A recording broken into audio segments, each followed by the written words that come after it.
Welcome to Lesson 4 of Chinese Taoist Poetry. This is Professor Tefero from Port St. Lucie, and tonight we're going to examine the influences on Taoism from the time it began with the Upanishads from India to Buddhism and Confucianism.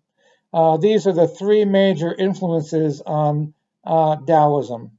So let's let's go from the beginning and see what happened. Initially, there was native Taoism, uh, basically religious Taoism, or what you would call superstitious Taoism, in maybe 5000 BC, 6000 BC. And this was reinforced by the Upanishads that came from India through Tibet. Um, the Indians had thousands of gods, and the Taoists were happy with only hundreds of gods. So it reinforced the belief systems of deities and power from heaven and the mandate of heaven. The mandate of heaven basically comes from the power of heaven, the power of these gods in heaven. So we have the influence of the Upanishads. Then later, after Buddhism became popular in India, it also traveled through Tibet. And then you had a Tibetan form of Buddhism and a Chinese form of Buddhism, which is quite different from the Indian forms of Buddhism. And both types of Buddhism influenced Taoism. Um, Buddhism is a very structured and disciplined religion. And there's a lot of structure and discipline in Taoism as well, especially in the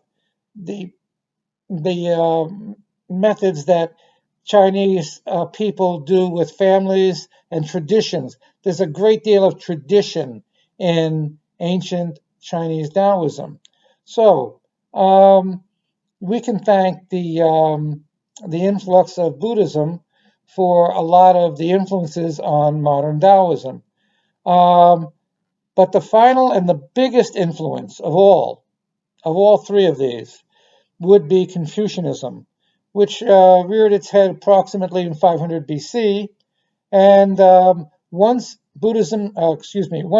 Confucianism became embedded in Chinese society, it took everything along with it, and that included ancient Taoist belief systems. Now, it's interesting that Confucianism recognized and appreciated philosophical Taoism, but it did not really recognize and appreciate religious Taoism very much. So this was good for philosophical Taoists. They had something in common with the Confucianists, common sense and science and math and logic and things like that.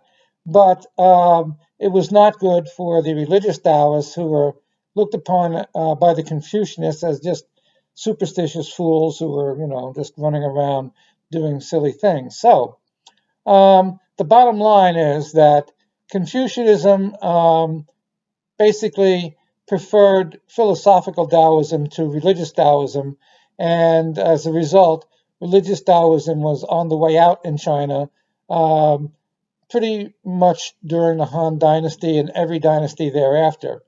And those are the three major influences that you see on Taoism: the Upanishads, Buddhism, and Confucianism. So until next time, this is Professor Tefero from Port St. Lucie, wishing you all a happy evening, and I'll see you next time. Take care.